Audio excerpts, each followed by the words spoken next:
Welcome to the Grand Review. This is the show that's all about movies. Yeah. I think so. Yeah.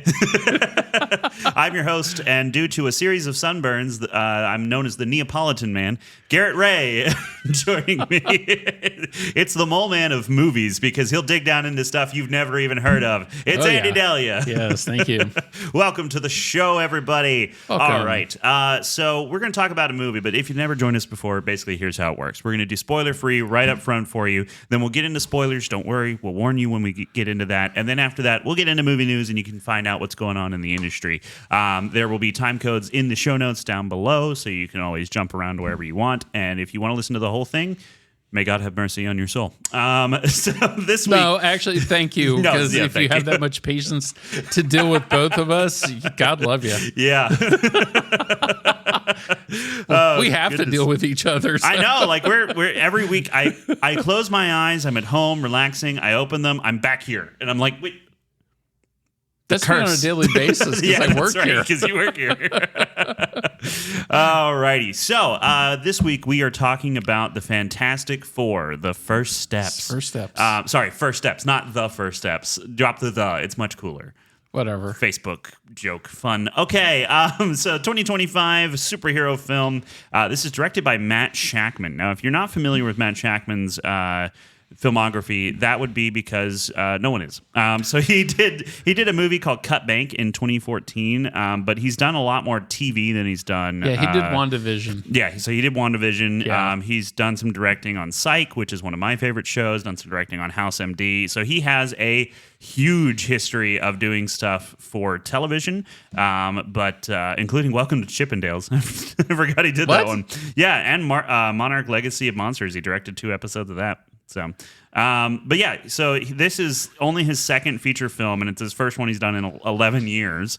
But people seem to be liking this one. Seems to be good response to it. Obviously produced by Kevin Feige. Stars Pedro Pascal, Vanessa Kirby, Eben Moss Bachrach, Joseph Quinn, Julia Garner, and the rest. And it's certainly a movie that came out last week when we watched it, and now we're reviewing it a little bit later than everyone else because I had to help my sister's house not fall down. Yeah. Andy, what did you think? Good, bad, great, or terrible? Fantastic Four, the first step. No, the Fantastic Four, First Steps. I'm going to keep screwing that up. I thought it was great. Okay. Like, I really liked it. I like the 1960s style. Mm-hmm. This is retro-futurism to a T. Right, and I really like the fact that this is like the first Marvel film I've seen that's more character-based, human-based, and less about superpowers. Yeah. And it's more of a humanistic approach to and this. Less about being a puzzle piece that fits in with other stuff. It's a story. And I really appreciated that. Mm-hmm. And it plays out very well. I really like Herbie the Robot. Yeah. Yeah. And I think the casting for this is really good. Like, even the first thing I read was, Julie Garner is a Silver Surfer because she's a woman. There were people giving a lot of hoo-ha about that, and I don't really care. Yeah, I don't either. And I also know that this is there's a precedent in the comics for in different universes the Silver Surfer is a woman. And right. Look, we're gonna get there are characters where James Bond makes no sense to be a woman because he's a womanizer, and his whole shtick is very much masculine. Although at one point they talked about making that character a woman. That's stupid. But it makes no sense to make James Bond a woman, just like it makes no sense to make Nikita a guy. Is that the character's name from that show? Nikita, the female assassin? The femme fatale assassin. Yeah, you put a man in that role, it makes no sense. Well, it's certainly just James Bond then at that point. Yes, but she is deadly because of her.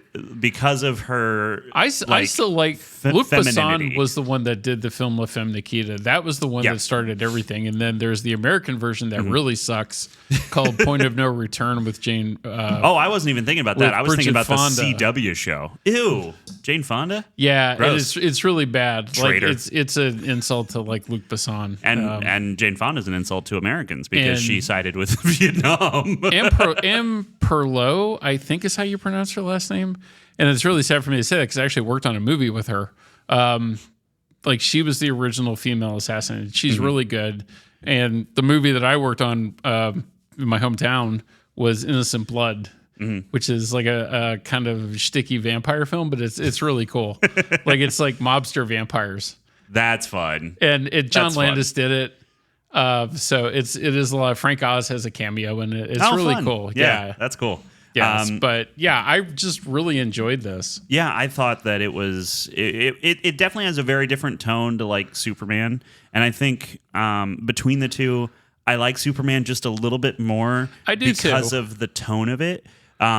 But also, like full disclosure, I had a headache going into this one, and and there's a lot of stuff going on right now, so I was kind of feeling down. And this movie, tone wise, is not like depressing, but it's a bit more of a downer than Superman is, just in its overall tone. And so that was kind of like the comparison I was drawing walking out of it. But at the same time, if we look at what the movie's trying to do, it's trying to be a story of this kind of found family. It's trying to be a story about your devotion to the people you promise you'll take care of, like your kids or like a public that you've decided to have some sort of leadership role in. Like those, it accomplishes all of that in spades. I think the final fight rides the line between almost being like kind of silly if you just say what it is out loud, but then watching it doesn't feel silly. And I was actually talking with Miles out in the hall earlier about this, and no spoilers, we'll talk about it later, but he kind of was like, it has this like that's how they win, and I was like, yeah, but it makes total sense for the character. Well, and I like the fact that Galactus is actually shown as Galactus, right? Yeah, like they tried this in the second one that had Jessica Alba in it, and it comes off as just like a big ball of gas, and it looks really stupid. Yes, and I mean, it's funny that they did that because they thought a giant Galactus man would look really stupid. but no, I think Galactus looks great in this. I think that the sense of scale really, really works. I think that the way that they did his eyes and all that stuff, and he's obviously a CG character, but he's a very good CG character. You know, I don't think he's quite on the level of Thanos. Like Thanos looks a lot more photoreal in some, but it's not overdone either. So that's like, I really hate it when they do that and they just overdo it. And it just looks and also the unmitigated gall of these people to show that giant in broad daylight. Fantastic. That's confidence, because VFX thrives in realism in the dark because you can't see it. But they, having this all set in that outdoor arena during the middle of the day, and it all holds up. Ben Grimm looks incredible. The thing is, my favorite part of this movie. And I like the guy that plays him too. He's from one of my favorite shows called The Bear. That's right. Yeah. Yeah. So Ibn Masbakrak, I think is his. I believe I'm saying that right. I think so. And he had a bit part in the Jennifer. What's her name? I can't. Love Hewitt. No. Jennifer's Body.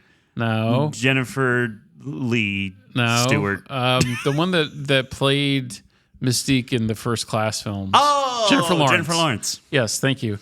He had a bit part in her movie No Hard Feelings, which is actually that's right, because he's the tow truck driver, which is actually like her ex-boyfriend or somebody that she ghosted. Yeah, I did not recognize that was the same person.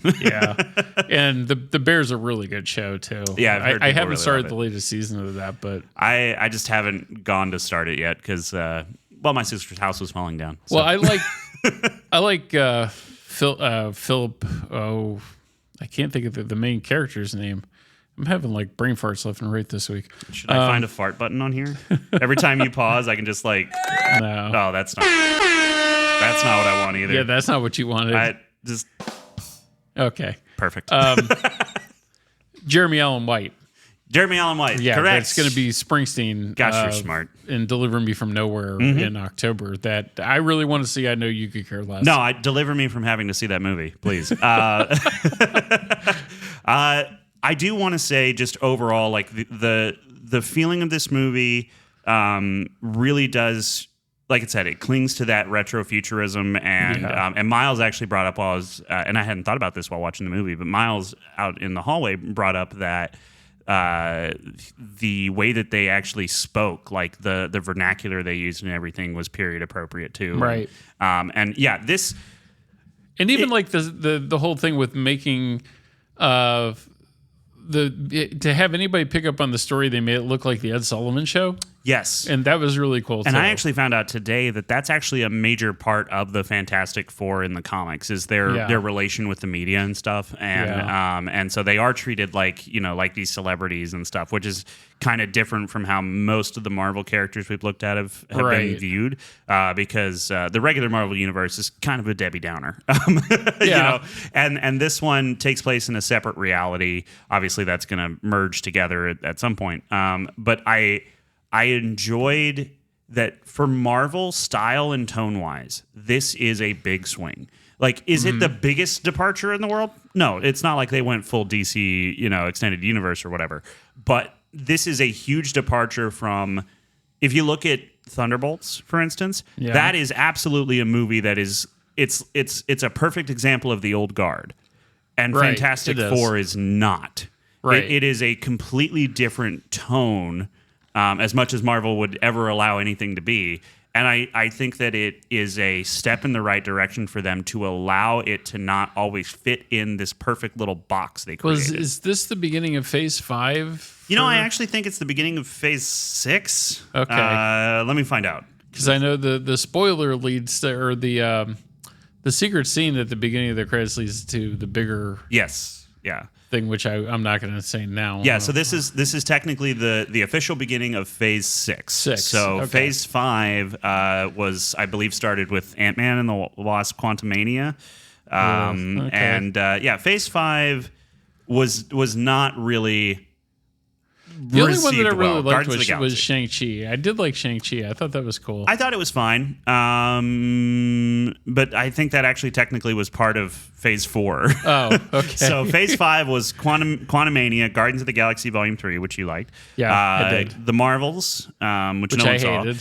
Captain America: Brave New World, which I seem to be the only person that liked it. I just don't care about it. Like, it was nothing to me. It's like, I think the biggest stumbling block to that film is actually Harrison Ford. I think the biggest stumbling block to that film is that they wouldn't just give Sam the serum so that we could believe literally anything he does in the entire movie. Okay. I know that's the point of the movie, is that he's just a man, but no, he's not. Yeah. He should be dead. And then Deadpool and Wolverine.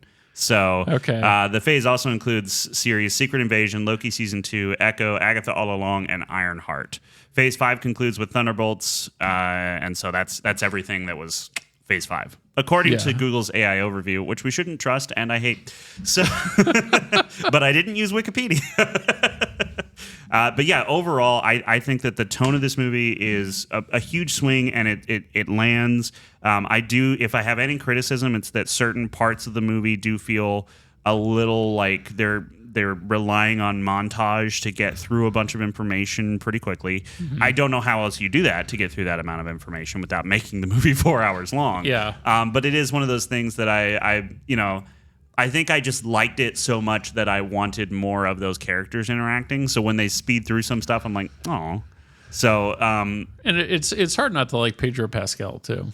It's getting easier for me. You don't like him? I disagree with a lot of the stuff he says in his personal life. I ignore it. Yeah, I wish I could, but it gets shoved in my face on Facebook all the time. Because this is like the second film I've seen with him this summer. So yeah, he's a good actor. Like I did like him as Reed Richards, and I think that the performance totally sells this idea that he's obsessed with not making a mistake again, like he did with the first time they went into space. And there's a genuine love with him and Sue, but also there's this tension because of the way that he solves problems.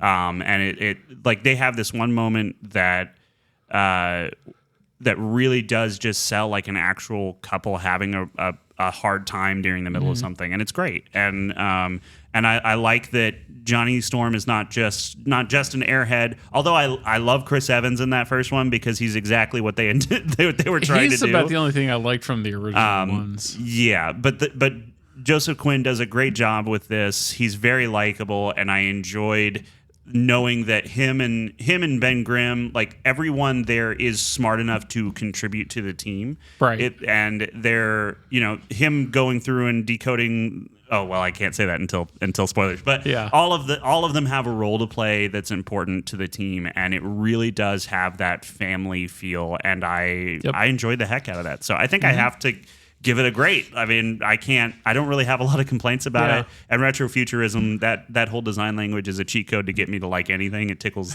whatever spot in the back of my brain that's like, they were just right, I think, to go with that. Yes, absolutely. Because it pays homage to when the Fantastic Four originally came out. Right. It allows them to do a lot of stuff that in normal Marvel Cinematic Universe, air quotes here, would look hokey, but looks perfect on screen. It even kind of pays homage to like the Roger Corman one that nobody ever never got released. Yes.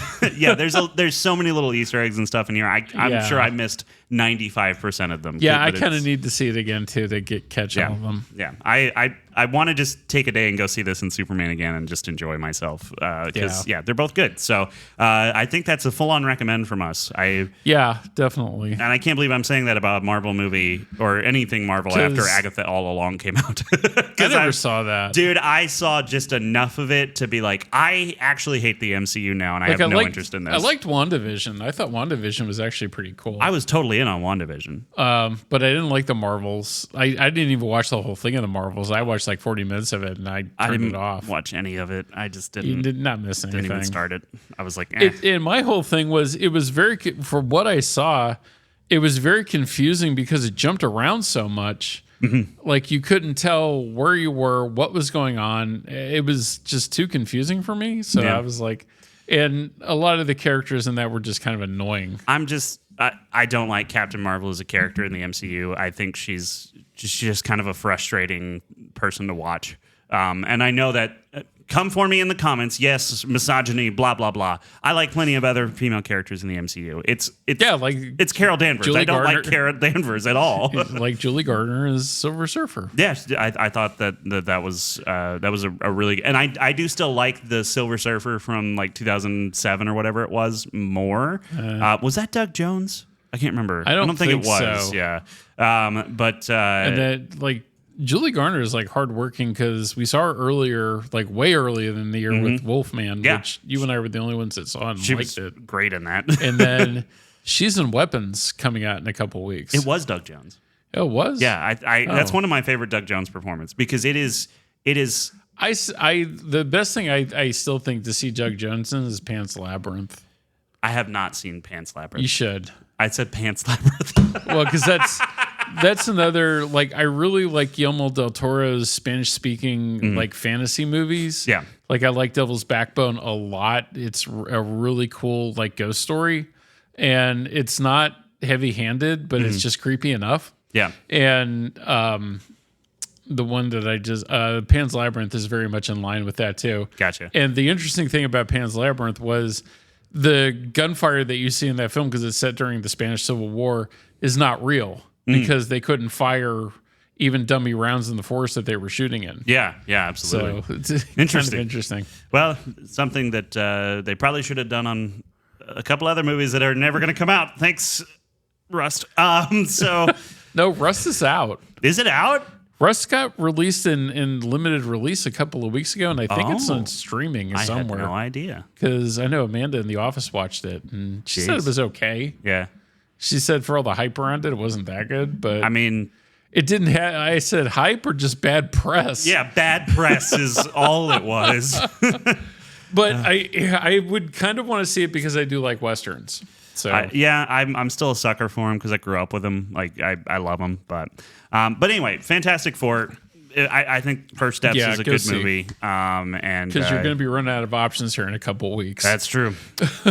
All right, you want to get into spoilers? Yeah, let's do spoilers. Okay, so the interesting thing is that this movie, like, it totally, Ed Sullivan show at the beginning. It's about celebrating them, the ideas that they're heroes from the start. You know how they got their powers, and it doesn't matter. It doesn't matter how they got them. Well, because even the director I read in an interview is like, if you really don't know their origins, read a comic book. Right? Yeah, because he's like, he didn't want to waste any time. Yeah, and they do say in the movie, like, they were exposed to cosmic radiation and came back with weird abnormalities, but then became our protectors, and it's totally explained. And to do what they did in the Fantastic Four movie from 2005 again would have been nonsense. Like, do something different, do something interesting. Right. And I think introducing Galactus and having this this catastrophe that's not smaller scale like Doctor Doom was in that first movie is a great way to just go, like, these guys are very much capable, even though they're kind of the goofy family, you know, like he's a stretchy boy and that guy's made of rocks. Like, you know, that's kind of silly. It's but it works. Yes. And I think it works in part because of the setting of this retro futuristic 1960s. Yep. Like it plays as not hokey in that situation, which gets you to buy into it, which I hope will stretch into their future appearances in normal depressing MCU, because the tone is so different. I'm not sure how they'll mesh. Well, it's going to see how it carries over to Secret Wars. Yes, because it does say at the end they'll return Secret Wars. It says Doomsday. It says Avengers Doomsday. Is that Secret Wars is after Doomsday? I think. No, Secret Wars was the series on. So it's too many names for all this stuff. This is literally our job, is to know this with these shows. Okay, Doomsday, and then it is Secret Wars. Told you I was right. Secret Invasion is the one that's the series. Okay. That's where I was wrong. Anyway. But Doomsday's the secret scene at the beginning of the credits, and this sets up Doomsday. Yes. Although I wish there was a shot of Robert Downey in the outfit. Yeah, show his face, cowards. You've already announced him. I was like, he wouldn't show up for set. CGI him. You did it in Iron Man 3. The scene where he throws his chest piece over the in Iron Man 3, where he just throws it off the cliff. That's not him. That's his face plastered on someone else's head by a computer. Like, just do it again.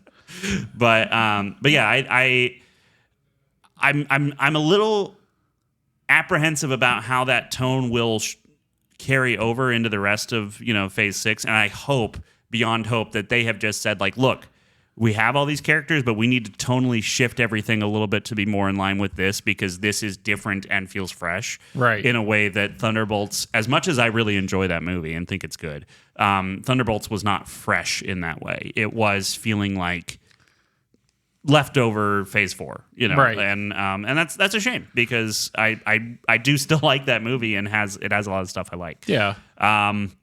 The Silver Surfer comes to Earth after they've been active for 4 years in this movie, so they've spent the last 4 years being they're heroes. already established. And then the thing that I was super surprised by and loved was this faster than light travel, and the fact that we got, like, what would happen if space aliens attacked during Interstellar.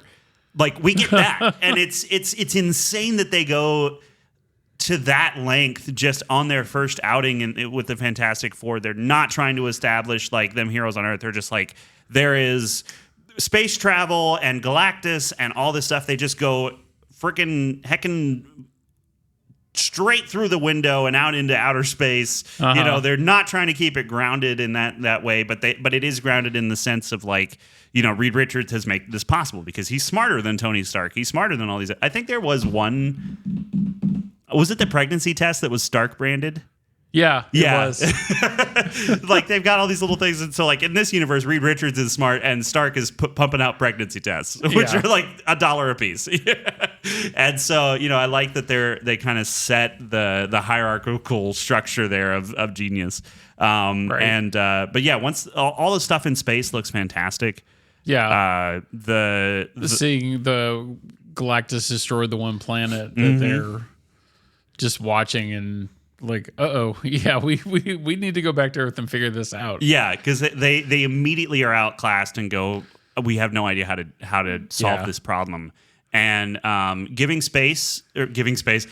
birth in space outside of a black hole, that was not on my bingo card. Yeah. I was not ready for that, but I loved that they did that, and she's, like, turning invisible from the stress while she's doing it, and, like, they're doing all kinds of fun stuff with that. I like how Johnny was like, all right, strapping her down, and she like force pushes him back, and he's like, all right, not strapping her down. There's all that great stuff, and the moments of tenderness with Reed trying to walk her through it while also trying to solve this problem of how do we escape this unstoppable force that's coming after us while orbiting a black hole. Like, it does a lot to give you an idea of the capabilities of these. And then Galactus does give him the ultimatum of giving up the child, and he'll spare the Earth. And and this is the one thing I get from context clues within it, but I don't fully understand Galactus and what he is from the comics, because that's not something I've read a whole lot of.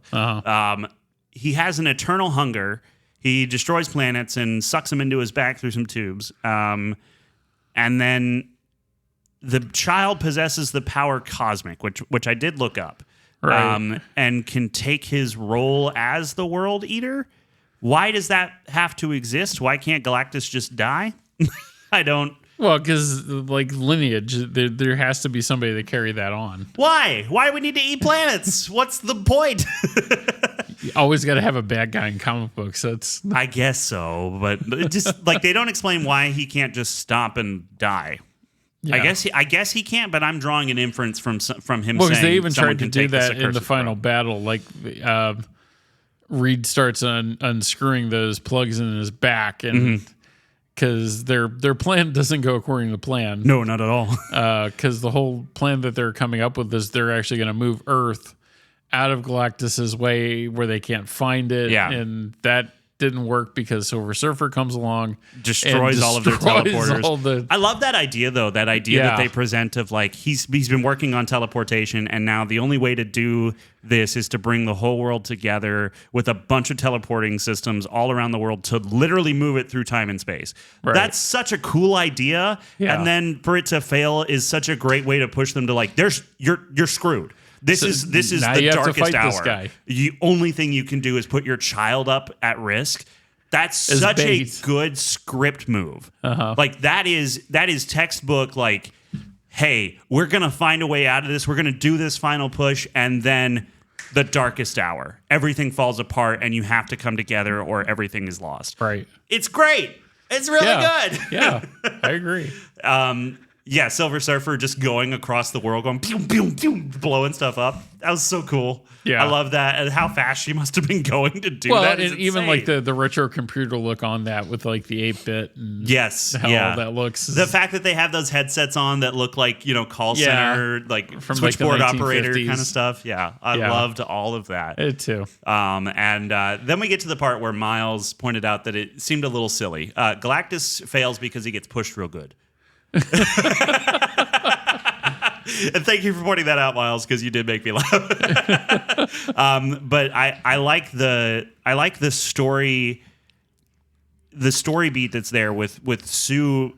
She says in a speech when everyone's mad at them because they won't just give their child to Galactus. And she comes out and she says, I want to introduce you to my son. And she does this speech, which is kind of hit or miss on like how effective that speech is. The characters in the movie all kind of nod along, like, yeah, she's making a good point, but it doesn't. I don't know if it carried as much weight as it thought it did, but it has a great line at the end where she says, "I will not sacrifice my child for this world, right? But I also will not sacrifice this world for my child." And it's a great line, and like everything before that was kind of okay, but that line sells it right there at the end. And I liked that. She does, though, sacrifice herself for both. Yep. And like that is, and I was talking to my brother about this over the weekend. Parents who say they would never be able to like hurt anyone to protect their own child, I'm like, probably shouldn't have kids. Like, no, you should be ready to kill. No, you shouldn't want to. Absolutely not. No, you should not yearn for the murder, but you should be ready. Right. And so I love that she does that, but it is a cop out because Franklin just like fills her with the universe or whatever, and she's fine. Yeah. So, but also like, of course they weren't going to kill her. So I don't know why they thought anyone would buy that. The power cosmic, though, I looked this up. So the power cosmic is this idea that the people who possess the power cosmic, as Galactus said, don't actually possess the power cosmic. They just are in touch with the power cosmic, which is the universe, which is all one single organism experiencing itself. And so characters like Galactus and the Silver Surfer who have connected or understood the power cosmic can bend things to their will. And so it's the Force. No, the Force is midi-chlorians. No, this is more like I don't know, some Buddhist crap or something like that. But it's absolute bunk. It's very stupid, and I think it is so undefined that it is going to be a frustrating thing to wrap your head around throughout the rest of this saga, because it is just a whatever you want it can do sort of thing for a writer. So they'll just write around it. Exactly. So rather than having to come up with creative solutions, I think the power cosmic is an excuse to just do whatever. Like bring a character back from the dead. Like it's just like, okay. I know that people make fun of like the older Marvel movies for always having a MacGuffin.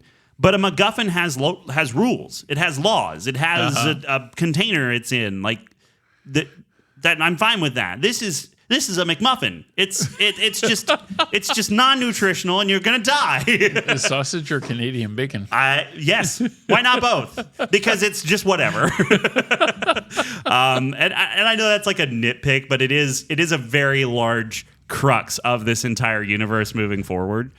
So we'll just see how this turns out as it goes along. Yeah, I hope they define what the limitations are on that and stick to it. Well, like I said before, we reviewed Superman, that Marvel's going to have to take some notes from that because DC is now clawing at their back, literally. Mm-hmm. Yeah. And they're going to need some very solid movies coming up to really compete with them now. Yes. Because Clayface just seems like it's going to be amazing. Yeah, even in theory, like I don't even need to see any trailer or anything at this point. Just from what James Gunn has said, I'm already sitting down wanting to see it. Yeah, I'm excited about that one because I love Clayface as a character and feel like people don't do a lot with him outside of the Batman Arkham video games, which actually have him in it in a way that I'm like, that's really cool. Yeah. I don't know. This did fall just short of Superman's first week take. Yeah. So it's a little bit short of that, but it has cleared $218 million as of Sunday. I think once again they should have spaced this out a little more from Superman. Yeah, I think so. Because Superman is still kind of riding a wave of success. Right. And this kind of gets into the way of that. But could they not do that because then that would put them into the first week of school maybe? Maybe. I still think they should have put this out around like October. That would have been the better month for it. Maybe, yeah. Because then you would have had like something kind of family friendly when it's all a bunch of like R-rated horror films. Yeah. Yeah, I wonder how that would I said that change. about Elio too. Like Elio definitely had the wrong release date. Also, it was bad. Drew liked it. Also, it was bad. We're saying the same thing. I don't know. Elio just looks stupid. When you push it off for an entire year, that's not good. Well, also, I found out that the originally Elio was being made by the guy who did Coco, who wrote Coco, and it was a very personal story to him. And then he left Elio because they wanted him to do Coco 2, and so that's happening. But the directors of Turning Red and the Pearl like short that came out a long time ago from Pixar, where it's Turning Red, I didn't like at all. I hated Turning Red. But I was glad they decided not to release that in theaters. I wish that it had gone the way of. I think they avoided a lot of problems with not releasing that in theaters. I think that they caused a lot of problems by ever thinking that was a good idea to produce the dang thing. You morons. Yeah. But the Elio became a movie that was rewritten, even though half the movie was already basically done, produced by these two female directors who changed everything to give it a more comedic tone and all this stuff and like wiped it of its personality. And that's not good either. No, that is real bad. So we'll never know what Elio could have. It could have been good. Like, the guy who made Coco obviously knows how to write a story. Right. But, went on to something else. Yeah. I I'm trying to think if there was anything else that I really wanted to talk about in the Fantastic Four, because there was I've just been out in the sun for 2 days, and I think I've sweat out most of my memory. So Johnny being not just an airhead in this, and actually being able to reverse engineer a alien language based on getting one phrase translated when he has a conversation with the Silver Surfer. I love that they all have something to do. I love that they all contribute to the team. I love that they're not idiots. None of them are just like dumb, quippy people. It's not Joss Whedon writing. Right, and that was my problem with the original ones. Yeah. Because that's what it did. Oh, and I mean, even Reed Richards is stupid in that movie. Yeah. And he's supposed to be the smartest man in the world. And we won't even get into the other one with Michael B. Jordan and Miles Teller. Well, number one, because I never saw it, but a lot of people didn't either. Yeah, there's just no reason to. I'm glad Disney bought Fox for this movie and for no other reasons. Yeah. Oh, okay. So there was one thing I wanted to bring up. So Paul Walter Hauser plays Mole Man, and this guy has been popping up in a bunch of stuff. And he's not like a bad actor, but he just kind of he's not great either. He takes me out of whatever I see him in. I'm like, that's a man trying to be Zach Galifianakis, but not Zach. But then you're going to see him again in next weekend with The Naked Gun. I think that's the perfect movie for him, because you don't have to be a good actor to be in The Naked Gun. He was like the weak point of the movie for me. Every time he showed up, I was like, oh, it's that guy. He's in it so little that it doesn't matter. It's not a huge deal. No. It was just one thing. Like the fact that they have Subterranean and Mole Man, and there's this frustrating dynamic between the Mole Man and Reed Richards. I love that. It's almost like they stole it from The Incredibles too. See, I was going to make that joke too, but the Underminer is a reference to the Mole Man. Yeah. Because also The Incredibles is mostly a reference to the Fantastic Four. It's just better in every way and shape and form than literally anything else that's ever been. Than G-Force 2. How dare you, sir? How dare you?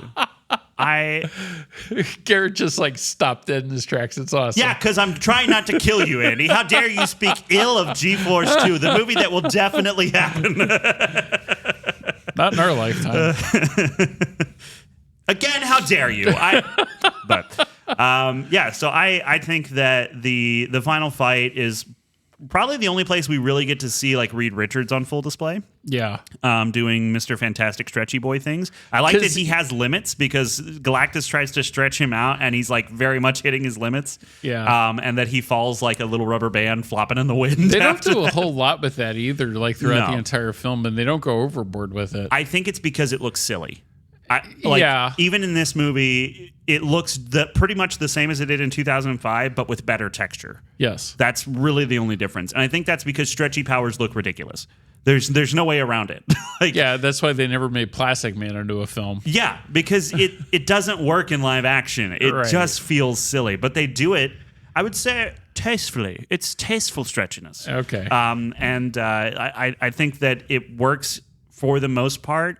And I would love to learn more about the changes that they've made in their approach to VFX. Because when the first one came out originally in 2005, that one, you could stretch a 3D model. That was fine. The problem is when you texture a 3D model and stretch it, the texture stretches with it. So all the little pieces of the fabric, right, would just stretch out and get bigger. Right. But they'd just go infinitely bigger and look really silly. So they actually had to create like a procedural fabric generative program in order for it to not just be like crazy overstretched textures that have low resolution. I'm interested to see how they approach that same problem here, if it's a evolution of that or a completely different type of solution. This is one movie where, because it looks as good as it does, Marvel should do a deep dive into the VFX behind this and let people know how they achieve these things, because so much of this should look silly. Ben Grimm should not look as good as he does, but he looks freaking fantastic.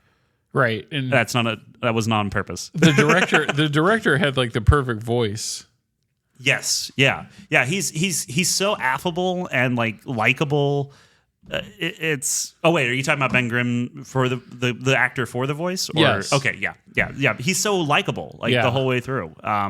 And okay, I just Yeah. wanted that little bit of zip. Like he's great. Well, and I even love the fact that Herbie has to run on magnetic tape. Yes. Oh, it's so fun. Yeah. And I love that that's a reference to Jack Kirby, who came up with the characters. Right. Like all of that stuff. And is they done even with had to such change care. it from when they're on Earth to when they go into space. Because there was Yeah. an Earth one and a space one. Yep. Like he's got the little jets more in space, but he's working on wheels at home. Yeah, it's got so many little things that I'm sure if I watch it again, I'll like it even more. Yeah.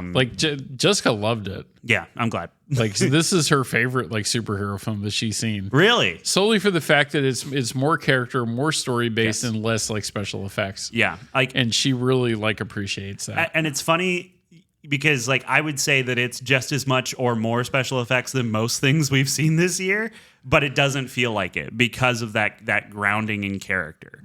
Right. Like she's 100% right. It is not just about spectacle; it is about story. Right. And that's great. Yeah. Yeah. Good stuff. Good stuff. You want to talk about news? Yeah, let's do news. All right, we're both giving it a big old thumbs up. You guys go check it out. Go see it. See it at Grand Avenue Theater, www.grandavenuetheater.com for your Or tickets. if you haven't seen Superman, make it a double feature. Make it a triple feature. Go see F1 too. Wait, no, is that not the only one? we lost that. Okay, watch Superman twice. Just keep Jurassic World out of your mix. Yeah. And I know what you did last summer. If you have to choose between I Know What You Did Last Summer and Jurassic World, go see Jurassic World because at the very least there's dinosaurs that, there's something. Well, there's dinosaurs and then there's one dinosaur with a big bump on his head. And then Jessica got suckered in by Drew. She went and saw Smurfs with him. Oh. And she said it's the absolute worst piece of crap that you'll ever see. That is an official report from the Grand Review. You heard it here first, folks. Our woman in the field, Jessica Delia, Yeah. she's doing the work no one else is willing to. She's like, it was the worst. I'm sure it was. She's like, the only thing redeeming was the SpongeBob short before That's a low bar. Yeah. Oh, my goodness. Well, and that's just promoting the film that's coming out at Christmas. Right, yeah. So we don't need more SpongeBob. Let it die. So, do you remember Matthew Lawrence?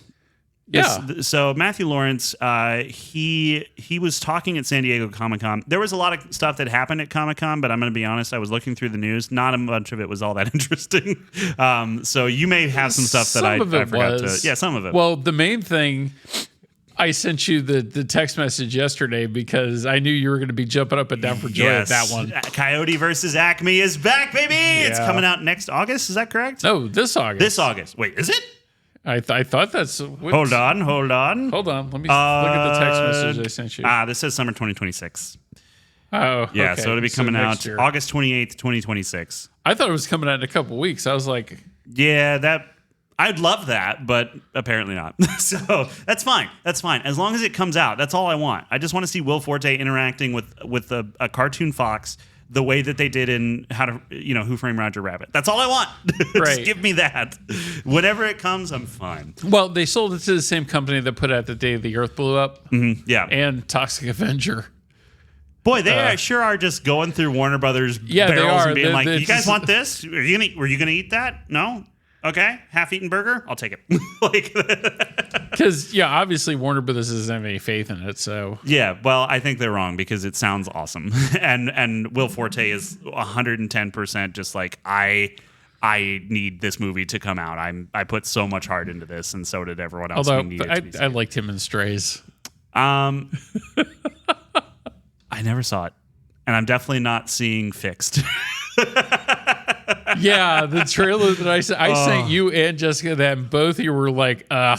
I would rather stick a fork in my own eyeballs than have to watch that. And I'm like, oh, I have to see it. I know you do, but I just can't. Dog humor, and especially that kind of, No, I loved Strays. Yeah. And Jessica absolutely hated it. I just think that movie's going to make Jesus cry, and I can't do it. And the whole thing about Strays is like one of the main characters is a Boston Terrier, and I have one. Yeah, you love Boston Terriers. I do, and it was so cool seeing like them feature one as the main character of something other than Hotel for Dogs, because that was one of the main dogs in that too was Georgia, the Boston Terrier. Yeah.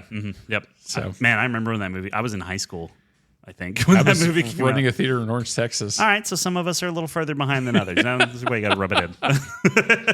Anyway, Matthew Lawrence, he was speaking at San Diego Comic-Con, and he brought up Robin Williams, and I think this is going to be a controversial take. He said, I would love, now obviously with respect and with the okay of his family, but I would love to do something really special with his voice, because I know for a generation that voice is just so iconic. It's not just the fact that I knew him and worked with him, so it's in my head. It's in everybody's head, and it would be so cool. So he's saying it would be cool to use AI to like use Robin Williams' voice in something, but I just can't think of anything. Because Robin Williams, the magic of him was not his voice; it was what he did on the day. Right. And I can't see this being something that's necessary in any way, shape, or form. Right. You know, like I'd love to have Robin Williams back, just like everyone else, but he's gone, and this feels like it would be ignoring the thing that actually made Robin Williams special, which was the fact that in the moment he could do things no one else could do. Right. And AI is just not going to do that.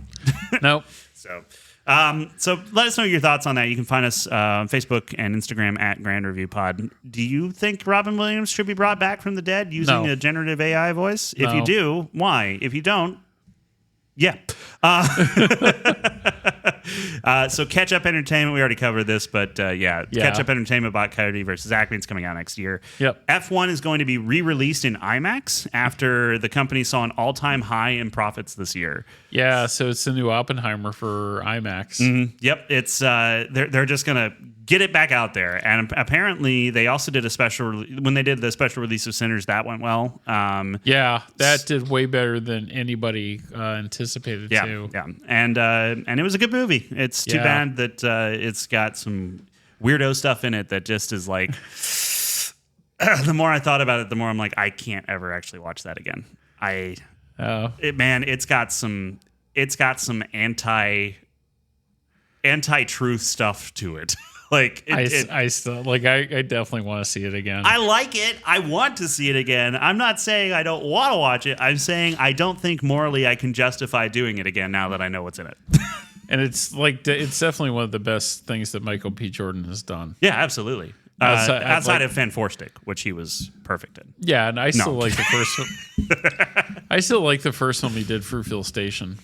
I still think that's a really good movie. People talk about it, and I just never saw it at the time, and I keep forgetting about it. But oh well. But yeah, so CEO Rich Gilfon said 10% used to be the high end of what we delivered on major tentpole releases. Now that's just business as usual, and that the IMAX formatted movies this summer had a 20% share for Sinners, Mission Impossible, Final Reckoning, and F1. So they are like to go from a 10th to a 5th of the total take for a movie, like for IMAX. That's a huge improvement. I saw this 5 years, like actually almost 6 or 8 years ago. Mm-hmm. Like I saw IMAX and more companies making large screen formats and going that route. And I was working for a small theater chain, which I'll keep nameless at this time. But the Billy owner, Bob's Theater Emporium. the owner of that said, "Nah, IMAX is passe. You're going to see it burn out." Yeah, well, and I was like, "Nope, you're wrong. That's going to be the future." Yeah, absolutely. Like people, the only way you can go is bigger. You go smaller, no one cares. So. Yeah, but we saw F1 something close to that, which was Dolby. Yes, which that still is. It's a great large screen format. The sound will just shake you. And that was just the perfect movie good. for it. Yeah, dude, the racing sounds incredible. Yeah. Still, I think it was a little dark because I was wearing my sunglasses. You wore I forgot my regular glasses. It wasn't on purpose. I'm just an idiot. And I still think like my two favorite films of the summer have been F1 and Superman. Like I could definitely go back and watch those over and over. Yeah, I think F1 will always be. It will be one of those movies that like I show to my kid when he's like getting ready to watch more adult themed movies. Yeah. Because it's not got a bunch of garbage in it that I can't show him. Right. And also it has a little bit more of a. You know, it's not kid stuff, so it's talking a little bit more about what a man chases in his life, and like it's got more mature, not like XXX, XXX rated mature themes, but mature themes. Like, and Drew liked it. Yeah, and Drew liked it, and so yeah, everyone likes F1, and if you don't, I guess you just are a fan of NASCAR. Good for you. But even still, like it didn't. I really had higher hopes for that film. and it just didn't really deliver on that the way I thought it would. I thought As far as box office take? Yeah, I thought word of mouth on that would really spread, and that film would blow up like Top Gun Maverick did, and it didn't have quite the same staying power. No, it really didn't. It was kind of sad. 509 million box office And take. I mean, that that's is not lower than I bad. thought. But even when the opening weekend grosses for that came out, and Apple was like jumping up and down because they made 55 million, and I was like, that's really not that good, guys. Right, but given their track record, it's pretty good. If they had actually released Wolves in theaters instead of shooting it to Apple TV, it's their own fault. I'm just saying it is good for them. Right. Like that film would have done amazing business at the box office if it gotten the release that it was supposed to. Yeah, and it was and we saw it in the theater, fortunately. Yes. And it was one of our favorite movies of last year. We loved it. It was so fun. It was a great time. Love that movie. You remember Kaylee Spaney? She was in the Aliens movie we liked, Ramos. Yeah. So she is apparently in talks to reunite with Alex Garland for A24's Elden Ring film. So Elden Ring is a video game that was actually, the story was written by George R. R. Martin, and so it's a Fantasyland, sort of scenario. Very weird, very, very offbeat. I think Alex Garland's the perfect choice for this. And yeah, I'd like to see Kaylee Spaney in more stuff because I thought she was a fantastic lead actress in Alien she was. Romulus. I thought she was really great. So if that's something that if you're a fan of Elden Ring, I think that it is safe to say that the people that are signing up or in talks to be involved with this are the kind of people you would want adapting something that's kind of just a little off kilter. Because if you've seen Alex Garland's what was the one where the bubble of space goo? It was the one that stars Padme Amidala, who I can't remember her real name right now. What? It was hold on. I can do this. I can find this out. Alex Garland directed a movie a couple years ago that came out that I thought was fantastic and no one watched. It was called Annihilation.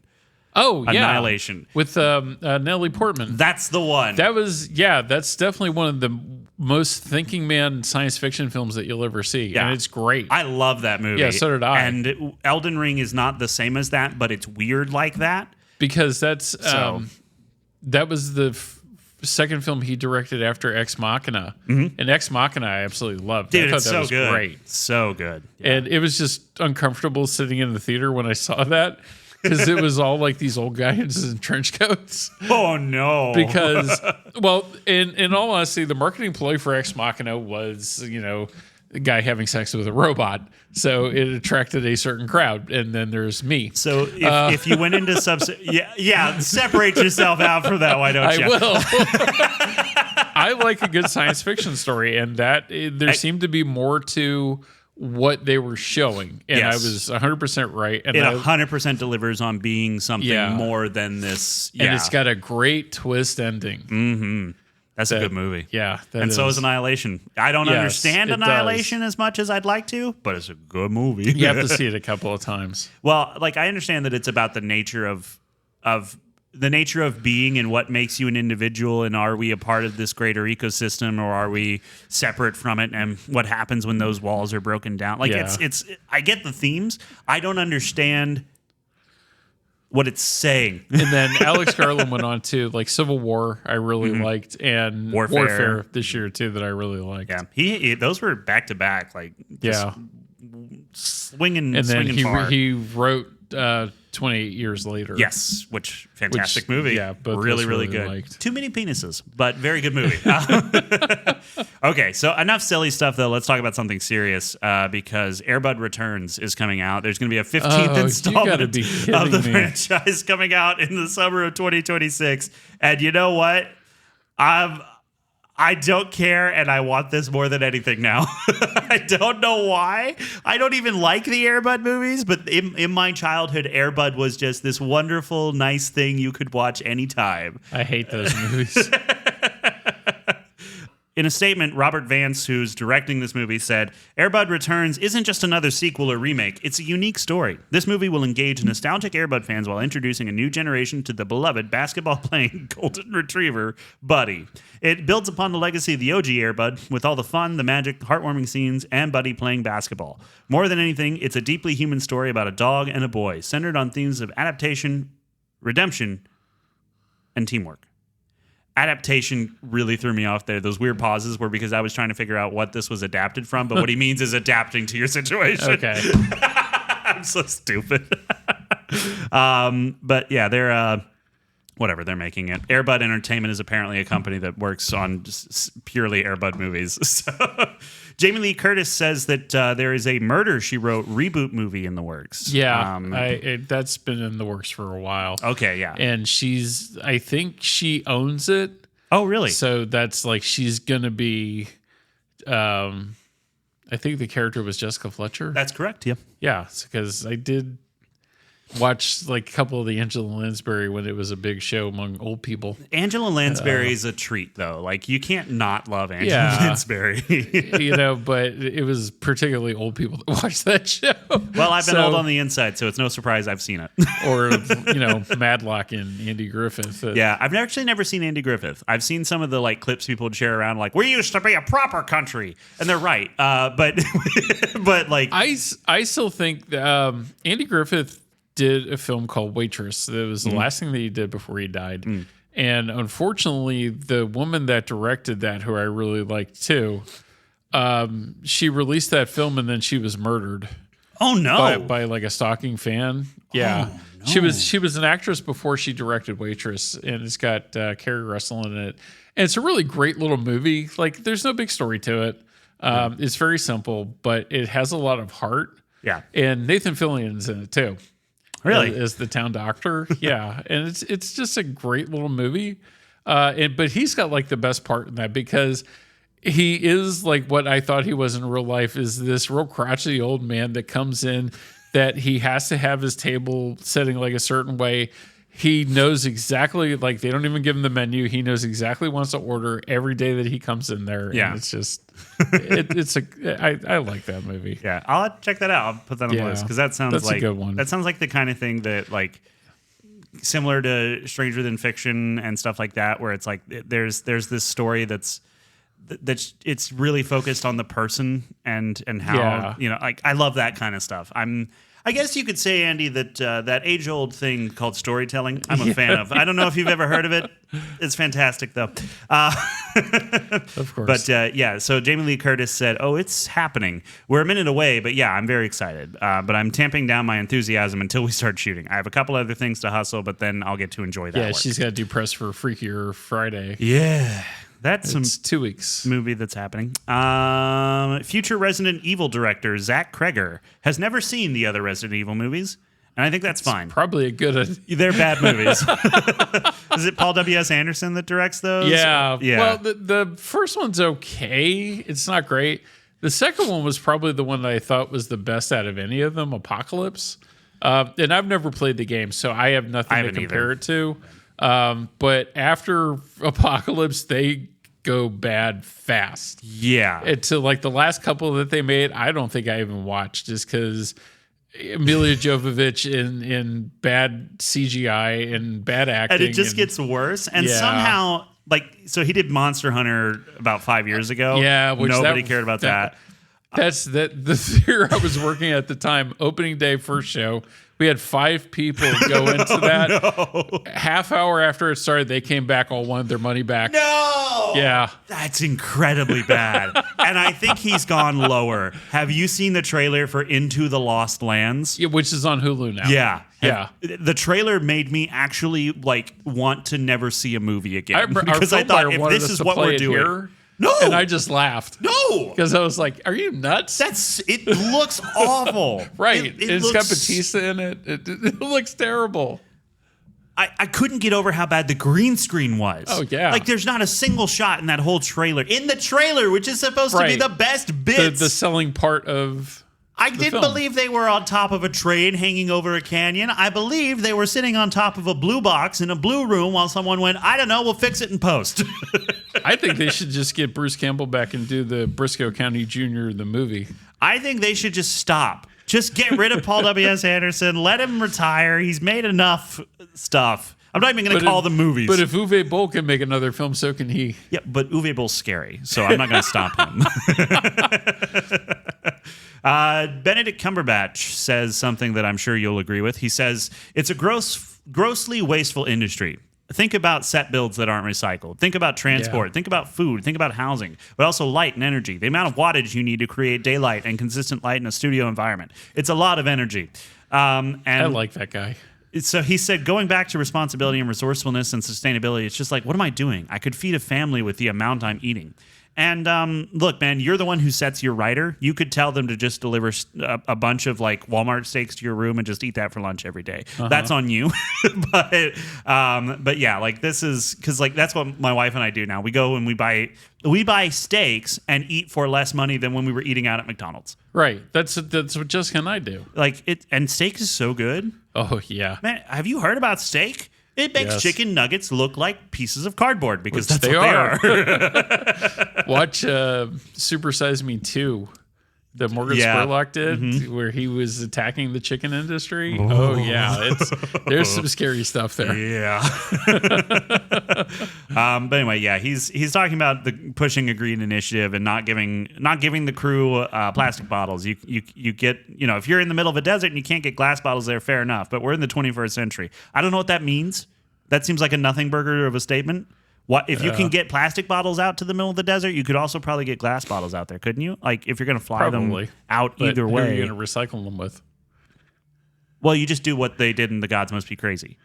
You give them to an uncontacted tribe, and then all hell breaks loose. That's a great reference. Deep cut, right? See, I'm not completely I've actually useless. I've seen 1 and 2. I've seen both of them as well. Yeah, my papa loved them. Those are cool movies. They really are. But look out for him wasting some more energy to make a movie called The Roses later on this year. No, that's end of August. Yeah, I'm excited. I'm looking forward to that. I think it's going to be good. Him and Olivia Colman. Yeah. It's a remake of the movie War of the Roses. Yes. And it's like the R-rated trailer for that is freaking funny. It's better than like the one that I show here. But I don't really want to offend anybody by showing the R-rated one. Yeah. But I have a feeling that might be like the hit at the end of August that carries all the way through September. I'm thinking it's one of those ones that it's not a guarantee, but it has the possibility of having staying power for the older audience and sticking around for a while. And if anybody that saw War of the Roses too, so that was, and this one looks actually a lot more fun than that was. Mm-hmm. Like I like it because that's another Kathleen Turner, Michael Douglas film. Danny DeVito's in that too. Danny DeVito directed that. Oh, that's right. So, and it's kind of a dark comedy, but it's still very funny. Yeah. And I had Jessica watch it like a couple of weeks ago because I'm like, we're going to go see the new one. Oh, yeah. Because the new one looks really good. And another Benedict Cumberbatch film, if you haven't seen it, called The Courier, which also has Rachel Brosnahan. Mm-hmm. And it's a true story about an English businessman that ended up being a spy. Oh, yeah. And it's a really, really good movie, too. I heard people really liked it. I just never got around to it. Yeah, great film. Do you know where you can find that online these days? I don't know. I own it. So okay. Because it ended up in the $4.99 bin. Nice. So I was like, that's... Yep. On Blu-ray or DVD? No, on just digital download. So Blu-ray quality then, basically. Right. Yeah, at least 1080p. That's good. Yeah. All the $4.99 movies I have are all 480p transfers onto DVD. So. So now that you've seen the Predator Badlands trailer, because I put that on Fantastic Four. I actually had to shush Drew because I wanted to watch it, and he was like, "Is this the Predator?" I was like, "Yes." He goes, "I think it's the Predator." I was like, "Yes, it is." And then he's like, "No, that's definitely the Predator." I was like, "Drew, I'm so sorry, but I gotta watch the trailer. Hold on, bud." So did you notice the Wayland logo in Elle Fanning's eye? Because I think we talked about that, like there being a connection there. I love that they're building towards that. Yes. Even if that wasn't intended to do a crossover movie later, leaving the door open for it, I'm excited. That trailer is freaking awesome. Dude, it looks so good. Yeah. Like I said, the problem is it's got the worst release date. Yeah. They really should push that into like mid-January. where there's nothing out and it'll have a better shot. Here's what they should do. Okay, they go to Congress, right? They get a law passed that says everyone has to buy a copy of the movie. Then the movie for sure makes its money back. We can get it whenever we want, and they're guaranteed to make another one because Congress has allowed for yet another overextension of their abilities to rule our lives. It's also going to cannibalize the same audience as Running Man. Yeah, it's the same. You're going for the same demographic there, right? But I don't know. I mean, honestly, I know you say Running Man will totally obliterate it. Yeah, but I'm not sure. Like the more I think about it, I'm like the Last Night in Soho did not do well for Edgar Wright, and coming off of that, it's a rough patch for him. It's Coleman Domingo, who's real hot too. Glenn Powell, he's like everybody's watching everything that he does. Yeah. So I really think it's kind of a slam dunk for him. I don't think you're wrong about that. I just think Predator might have a little more of a fan base than we're anticipating. So. But I also am out of touch with literally everything because most things that people like, I don't. I think, well, so same here. Yeah. I think because we're crotchety old men. That's me. You're younger than I am. So. Yes, but inside my spine hurts, so I get honorary status. Okay. I think Predator's going to run into the same problem that Alien Romulus did, is that there's been so many bad sequels at this point. You have a good point. When a good one comes out, nobody goes to see it, and they're going to wait for streaming. Okay, I rescind my statement, and now we'll say that that's just me having wishful thinking. I want it to do well. I do. Me too, yeah. I really do. I'm just looking at it from a realistic business standpoint. Yeah, and I'm looking at it from Fantasy Garrett Land, where things are fair. And also the new Tron Ares trailer. It looks really good. Yeah. Yeah. Even with what's his nuts from 30 Seconds to Mars. Oh, Jared Leto. That guy, whatever. But it's still, I like to call him what's his nuts. Ambiguous about is he good? Good is he guy, bad guy? I think this one leans a little more towards him being a good guy because he's trying to find purpose, maybe, or like why he exists. Because like the whole idea that they reveal in this trailer that the real world is like manufacturing these AIs as battle. Yeah. He's got to be the rogue program who tries to break away from being used that way. But also he can be the other one, so he can be both bad and good. That's it, Andy. We just solved it. And Bridges is already doing a whole bunch of press for this film, too. And it doesn't come out till October. I know. Yeah. He's out there making the rounds. So, like, he loves that character and loves that series. And he's been in all three of them at this point. Yeah. Except now he's just a hologram. Yeah. Instead of a weird, stretchy fake skin man for the second one. I still think it's going to be good. Yeah, I'm excited for that one. Disney may put out something that's not Marvel related that I don't think is crap this year. The question is it going to do business? Because Legacy, I remember not doing that well. I have no idea. Because it does have an October release date though, so there's really not a whole lot of competition. Yeah, but it does have something going for it. It's just, but it has Jared Leto and people hate him. Yeah, especially Morbius. Like Morbius really killed his reputation. I think Morbius should be released in theaters a third time. No. What, the edited version where it's like 5 minutes long? Yeah, bring it back. But I just want the internet to trick Sony again. That's all I want. Oh, goodness. Okay, so I have one last piece of news, but do you have anything from San Diego Comic-Con you want to bring up? The Coyote, Acme versus Coyote was like the big thing. Yeah. Tron Ares, they really had to send up for that. Mm-hmm. And Predator Badlands was another one that I read a lot about that they focused on. And Dan Trachtenberg is just really cool to hear him talk about it. He loves it. Like really, I want him on the podcast. I have like 2 pages worth of questions I really want to ask him. Dan, you are welcome anytime, and we won't even make you fight us like we would with Uwe Boll. I won't even ask anything about Fantastic Four. Yeah. Like I will go all the way around that and make it a completely puff piece and still make it interesting. Wait, when was he involved in Fantastic Four? The one that nobody saw. No, that was Josh Trank. Oh, that wasn't Dan Trachtenberg. I thought that was Dan Trachtenberg. No, it was Josh. Well, hold on. Let me look up Fan Four Stick because I'm pretty sure that it was Josh Trank directed it, and he was coming off of Chronicle, which I love. Yeah, and so then did this I. movie ruined Josh Trank's career because I was following it really close because I love Chronicle. I thought it was I'm looking to see if he was like messed up. story or something on it. I don't see him credited anywhere. So yeah, we definitely won't talk about Fantastic Four because that would make no sense. It had nothing to do with it. So that's just me being stupid. We all have our moments. Mine happen every 30 seconds or so. I have to put a marker down and delete something out of the show. And then the news too that we sold out of the Galactus tubs within 2 hours. That's insane. Weren't they Friday. like $80? Yeah, that's crazy. They were gone. It's a cool tub. People were pissed. Like I got some real nasty. Now, wasn't there someone who chastised you for getting those specialty tubs? Yes. Aren't they feeling foolish now? I tell you what. But because then the rest of my staff's like, well, I guess you wish you got more. I'm like, no, I was perfectly okay with getting one case. Right, yeah, because they were expensive. Yeah. But people loved it. And I mean, it's a giant Galactus head. I wanted one too. I just couldn't afford it. I sold the one that was on my desk. Did you really? Yeah. Oh, no. Oh, well. All right, last piece of news then. Last week we talked about how there's going to be a Basic Instinct reboot. Yeah. The writer of this, Joe Esterhaus. He signed a multi-million-dollar deal to write the reboot. So good for him. But he said while speaking with The Wrap that there's going to be a demonic element of the project. Now, I don't know if there's any precedent for this in like source material or anything, but he says, I can't talk very much about the storyline at this point because much of it isn't formed yet. It begins in 2025. The Catherine Trammell character I will write and hope Sharon Stone agrees to do the picture because I thought she was brilliant the first time out. In my reboot, she's not the star of the picture, but she's the main co-star of the picture. It's about the serial killers. It's about copycats. There's a demonic element to it that I think will be spooky. That makes no sense. I don't understand. Is this a reboot or a continuation?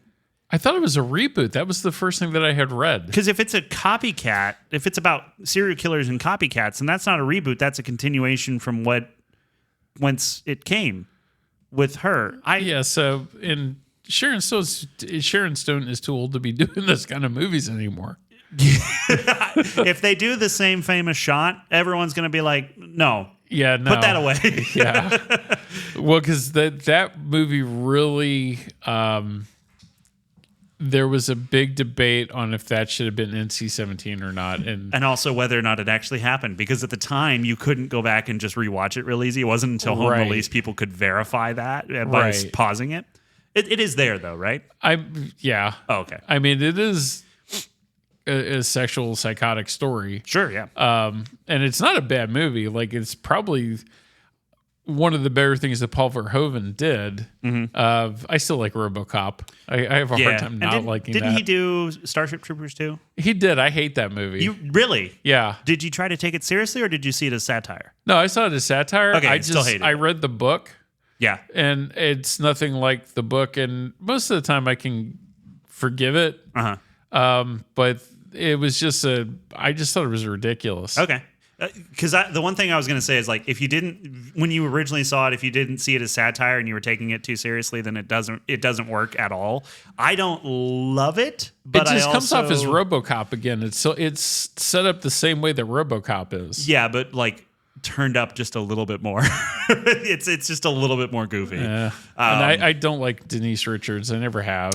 Or Casper Van Diem too. I think he's a goof. You know how he's still making money right now? His wife has a TikTok account where she posts thirst traps of her husband. It's basically that. It's basically her like there's a bunch of TikToks of her saying like looking at pictures of my husband from high school and it's just him, looking like young him. And then it cuts to a shot of her like biting her lip and be like, and then she looks over at him and he's like, hey, what's up? And she's like, It's so it's funny the first time, but it happens a lot. Oh, and we do. I mentioned this off mic before we started, but I do have an internet movie of the week. Yes, that I wanted to talk about since we're getting close to the end here. I guess we are. I mean, I don't know if it's really time for that though.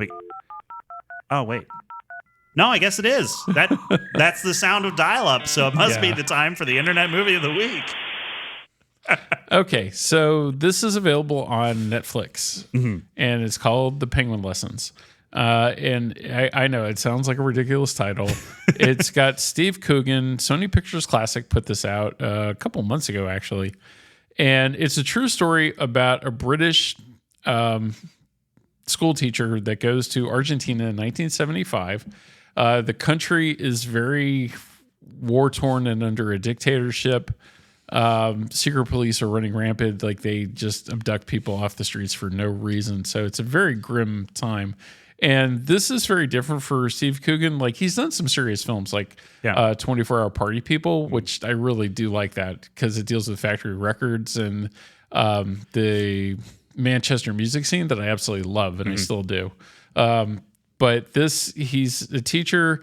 He's on a date one night, finds penguins washed up on the beach from an oil slick. So he takes one and takes it home and cleans it up and ends up using it as a tool in his classroom to keep his kids entertained and fully attention. And then there's things happen throughout the film too that are just very sad. Yeah. But it's an excellent little movie. I loved it. I cried at the end of it. It's Okay. very sad. I put it on the list when you mentioned it because it sounds like it's the kind of thing that's right up my alley. Yeah, it's a really good little movie. I don't know why this popped into my head, but have you seen Hector in the Search for Happiness? No, I haven't. It's one of the Simon Pegg films I haven't seen. It is not a movie that like sticks in your head as like, oh my God, that was life-changing, but it was a watch that got me emotionally. Yeah. And I would recommend it as like, you may or may not love it, but I think it's worth a try. Okay. I really do. And I have watched it twice now, and both times it got me. I still say for Simon Pegg too, if you haven't seen How to Lose Friends and Alienate People, that's a great movie too. And it's based on a true story. I have seen bits of it. I've never seen the whole thing. And I seriously think it's Megan Fox just being herself. I don't think she acted at all throughout the entire film. I think she was just herself. Is that why they named it How to Lose Friends and Alienate People? Because she called Michael Bay a Nazi. No, it's a true story about a writer that ends up working for a big time magazine, and he does things his own way. He does not follow the structure that he's supposed to, and he really does. The beginning of his career just piss everybody off, and nobody wants to work with him. Nobody wants to deal with him. Kristen Dunst is in the film too. Jeff Bridges is in the film. Wow. That's kind of a stacked cast. Gillian Anderson. Really? From X-Files? Yeah. Like there's some good actors in that. But Megan Fox is the one thing about that film that I don't think she acted. I think she just played herself. And if you see the movie, you'll understand that exactly why. Is it because she wears the blood of some person that she says she's in love with, but then breaks up with 9 times around her neck? No, she acts like an airheaded idiot. Well, I mean, we can say that all day, but she has more money than either of us. Yeah. And more plastic in her face. So I guess it's a win-lose. But okay. If you want to see Denise Richards die, if you really dislike her that much, you can watch 2001's Valentine. I have seen that. Okay. So that movie sucks. Yeah. All right, so I can't set you up for that one like I did with Just Little like Italy, but if you want to see Paris Hilton die, House of Wax. That's not worth it. Yeah, it is. It's not. Oh, yeah, it is. I can't sit through House of Wax. She has a grotesque death scene that's just awesome because I can't stand her. Good. Have you seen her recently, like using her real voice? Yeah. And she's like, I was playing a character to get the show. Like, that's all it was. I get that, and just makes me don't like her even less. It's like you're not even real when you're being fake. I know. But then again, that's all of Hollywood. So what were we expecting? Yeah. All righty. Well, thank you everyone for listening. Yes, thank you. Make sure if you're listening on Spotify, there will be a poll. Let us know what you thought about the Fantastic Four. First steps. Got it right that time. Good, bad, great, or terrible. There are no other options. There is no right-in option. Please don't try to mess with the system. I just figured out how to don't use follow my example. Yeah, Andy's terrible about it. Make sure you reach out to us. Let us know what you thought about the movie on Facebook and Instagram at Grand Review Pod. Please do. And seriously, I know I say this on the show and it's just kind of a throwaway thing, but if you like this show and you want to help us, keep it going, the best thing you can do is share it with people. Really, like send it to people who you think love movies and want to hear someone else talk about have an them. honest opinion about films too.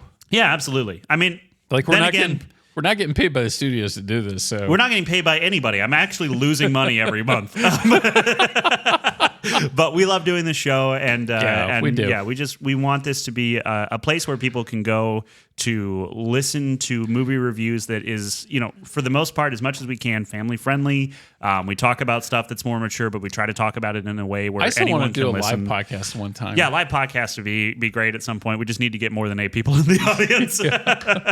But if you have been listening, thank you so much for your support. Yes, we thank really you. We appreciate appreciate it. And to the people who work here at Grand Avenue that listen and say nice things about the show when I come in, Thank you. I can't tell you how much that means to me, because the most wonderful thing you can do as a creator is have someone really enjoy what you make. So They're afraid to say anything to me. So, well, you are scary. So,